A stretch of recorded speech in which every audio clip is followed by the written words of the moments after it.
जय श्री कृष्णा। स्वागत है आप सभी का हमारे चैनल भक्ति की दुनिया में। दोस्तों, पैसे कमाना और पैसों की बरकत होना दोनों में बहुत अंतर है। लोग पैसा तो बहुत कमाते हैं, लेकिन कुछ ही लोगों के हाथ में पैसा टिकता है। कुछ लोगों की कमाई तो कम होती है, लेकिन फिर भी उनके सब काम सही प्रकार से सिरे चढ़ते हैं। उनके घर में कलह कलेश नहीं होता, सुख शांति बनी रहती है, बरकत रहती है। तो ऐसा होता क्यों है? आप में से अधिकतर लोगों का यह एक छोटा सा प्रश्न जरूर होता होगा कि घर में पैसा तो हमारे बहुत आता है, घर के लोग कमाते भी है, पर पैसा आखिर चला कहाँ जाता है, यही पता नहीं चलता। पता नहीं हमारे घर में बरकत क्यों नहीं है, हमारे हाथ में बरकत क्यों नहीं है। तो दोस्तों, आइए पहले तो यह जान लेते हैं कि बरकत का अर्थ क्या है। बरकत का अर्थ है वह शुभ स्थिति जिसमें कोई चीज़ या चीज़ें इस मात्रा में आपके पास उपलब्ध हो कि उनसे आवश्यकताओं की पूर्ति होने के बाद भी वह बची रहे। अर्थात अन्न इतना हो कि घर के सदस्यों सहित अगर अतिथि भी घर में आ जाए तो वे भी खाना खा ले। धन भी इतना हो कि आवश्यकताओं की पूर्ति के बावजूद भी घर में धन बचा रहे।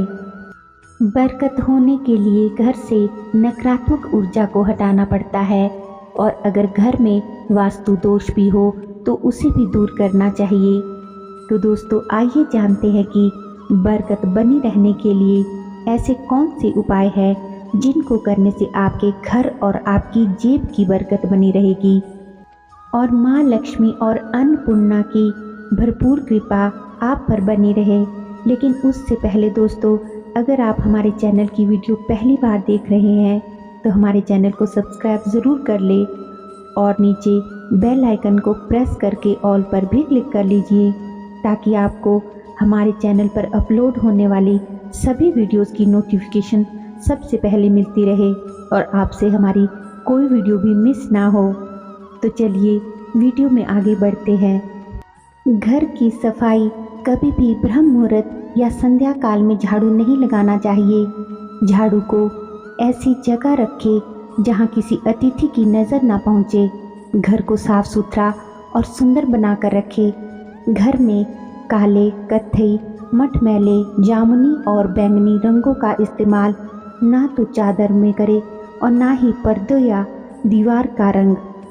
घर में फर्श, दीवार या छत पर दरार ना पड़ने दे। अगर ऐसा हो भी तो उसे तुरंत भरवा दे। घर में दरारों का होना अशुभ माना जाता है। नल से पानी टपकना आर्थिक क्षति का संकेत है। टपकते नल को जल्द से जल्द ठीक कराए। घर में किसी भी हिस्से से पानी अगर टपक रहा हो तो जल्दी ही ठीक करवा ले। भोजन के नियमों का सदैव पालन करें। बिस्तर पर बैठकर भोजन कदापि न करें। रसोई घर में बैठकर या फिर नीचे कमरे में फर्श पर बैठकर भोजन करें। भोजन करने के बाद कभी भी थाली में हाथ ना धोए। थाली में जूठन भी ना छोड़े। रात के समय जूठे भोजन के बर्तन सिंक में ना रखें। भोजन करने से पूर्व देवताओं का आह्वान करें। वार्तालाप या क्रोध ना करें। परिवार के सदस्यों के साथ बैठकर प्रेम पूर्वक भोजन करें। सुबह कुल्ला किए बिना पानी या चाय ना पिए। जूठे हाथों से या पैरों से कभी भी गौ माता, ब्राह्मण या अग्नि का स्पर्श ना करें। दोस्तों, पूजा घर में देवी देवता की एक से ज़्यादा मूर्ति या तस्वीर कभी ना रखें। किसी भी देवता की 2 तस्वीरें ऐसी ना लगाए कि उनका मुंह आमने सामने हो। तिजोरी में हल्दी की कुछ गांठ एक पीले वस्त्र में बांध कर रखे। साथ ही कुछ कौड़िया और चांदी, तांबे आदि के सिक्के भी रखें। कुछ चावल पीले करके तिजोरी में रखने से धन धान्य की कमी नहीं रहती। खुद को सुधारे, स्वयं में बदलाव करे, अपने व्यवहार में और अपनी पर्सनैलिटी में। घर में स्त्री का सम्मान करे। स्त्री को लक्ष्मी का रूप माना जाता है। अपनी शर्ट और पैंट की जेब फटी हुई हो तो उसे ठीक कराए। बटुए या रुपयों को कभी भी पैंट की पीछे वाली जेब में ना रखे, किसी भी प्रकार का नशा ना करे, ना गाली गलौज करे। झूठ बोलते रहने से भी बरकत जाती रहती है। अपने घर के बड़े बुजुर्गों का, ब्राह्मणों का, ज़रूरतमंदों का या कन्या का सम्मान करे। पशु और पक्षियों के प्रति दया का भाव रखे। आपके दरवाजे पर गाय आए तो उसे रोटी दे दे और पक्षियों के लिए दाना और पानी भी रख सकते हैं। घर को प्रतिदिन साफ करके देहरी पूजा करें। देहरी के आसपास स्वास्तिक बनाए और कुमकुम हल्दी डालकर उसकी दीपक से आरती उतारे। इसी के साथ ही प्रतिदिन सुबह और शाम को कपूर भी जलाए। जो लोग नित्य देहरी की पूजा करते हैं, देहरी के पास घी का दीपक जलाते हैं, उनके घर में स्थायी लक्ष्मी निवास करती है। संध्या काल में यथासंभव हो सके तो मौन रहे।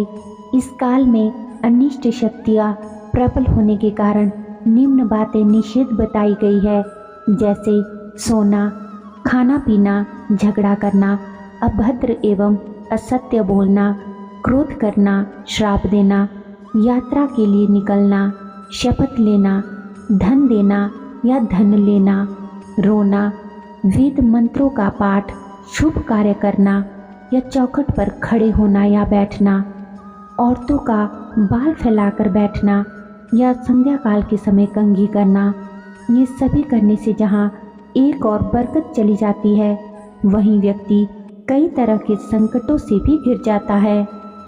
घर हो या बाहर, माँ बेटी, पत्नी और प्रत्येक स्त्री का सम्मान जरूरी है। पत्नी और बेटी लक्ष्मी का रूप होती है। भूल कर भी इन्हें ना तो कोसे और ना ही कोई अशुभ वचन इनसे कहे। माँ को साक्षात देवी पार्वती कहा गया है। जो कोई माँ को दुखी करता है या माँ को दुखी करने वाला कभी भी जीवन में सुखी नहीं रह सकता। ये पाप कर्म करने से आपके घर की बरकत भी चली जाती है। जिस घर में मदिरा सेवन, स्त्री अपमान, तामसिक भोजन और अनैतिक कार्यों को महत्व दिया जाता है, ऐसे घरों में देवी देवता वास नहीं करते और माँ लक्ष्मी भी रुष्ट होकर चली जाती है। घर में क्रोध, कलह और रोना धोना आर्थिक समृद्धि व ऐश्वर्य का नाश कर देता है। इसलिए घर में कलह कलेश पैदा ना होने दे। आपस में प्रेम और प्यार बनाए रखने के लिए एक दूसरे की भावनाओं को समझे और परिवार के लोगों को सुनने और समझने की क्षमता को बढ़ाए। अपने ही विचारों के अनुसार घर चलाने का प्रयास ना करे। सभी के विचारों का सम्मान करे। शास्त्रों के अनुसार हर व्यक्ति को अपनी कमाई का कुछ हिस्सा दान करना चाहिए, क्योंकि इससे अधिक पुण्य का काम और कुछ भी नहीं। वेद, ग्रंथ, शास्त्र और पुराणों में भी दान के महत्व के बारे में बहुत अच्छे से बताया गया है। प्रकृति का यह नियम है कि आप जितना देते हैं वह उसे दुगना करके आपको लौटा देती है। यदि आप धन या अन्न को पकड़ कर रखेंगे तो वह छूटता चला जाएगा। दान में सबसे बड़ा दान है अन्नदान। गाय, कुत्ते, कौवे, चींटी और पक्षी के हिस्से का भोजन निकालना ज़रूरी होता है। हिंदू धर्म के अनुसार सबसे पहले गाय की रोटी बनाई जाती है और अंत में कुत्ते के लिए रोटी बनाई जाती है। इसलिए जब भी रोटी बनाए तो पहली रोटी गाय को खिलाए और अंत में बनी रोटी कुत्ते को खिलाए। आप जब भी रोटी सेंके तो पहले तवे पर दूध के छींटे मारे और पहली रोटी गाय को ही दे। ऐसा करने से माँ लक्ष्मी प्रसन्न होती है और घर में बरकत आती है। हर रोज पक्षियों को दाना पानी डालें। ऐसा करने से आपके करियर और तरक्की के बीच आ रही सारी बाधाएं दूर हो जाती है और जीवन में सुख, समृद्धि, धन का आगमन होता है। रोज़ाना पक्षियों को दाना खिलाना भी बहुत अच्छा माना जाता है। इससे आपकी कुंडली के हर दोषों से आपको छुटकारा मिल जाता है। इसके साथ ही जीवन में तरक्की आती है, आपके घर में बरकत होती है। तो दोस्तों, ये थे घर में बरकत बनी रहे उसके लिए कुछ उपाय। इन उपायों को आप ज़रूर करके देखें। आपको माँ लक्ष्मी और माँ अन्नपूर्णा की भरपूर कृपा प्राप्त होगी। दोस्तों, अगर आप वीडियो को देखते हुए यहाँ तक आ गए हैं तो अवश्य ही आपको ये वीडियो पसंद आई होगी। वीडियो को ज़्यादा से ज़्यादा अपने दोस्तों के साथ शेयर करें। दोस्तों, वीडियो अच्छी लगी हो तो वीडियो को एक लाइक कर दें और अगर अभी तक भी आपने हमारे चैनल को सब्सक्राइब नहीं किया है तो सब्सक्राइब ज़रूर कर ले। तो चलिए मिलते हैं अगली वीडियो में। तब तक के लिए आप सभी अपना ख्याल रखिए, खुश रहिए और अपने जीवन में आगे बढ़ते रहिए। तो चलिए मिलते हैं अगली वीडियो में। तब तक के लिए धन्यवाद। जय श्री कृष्णा।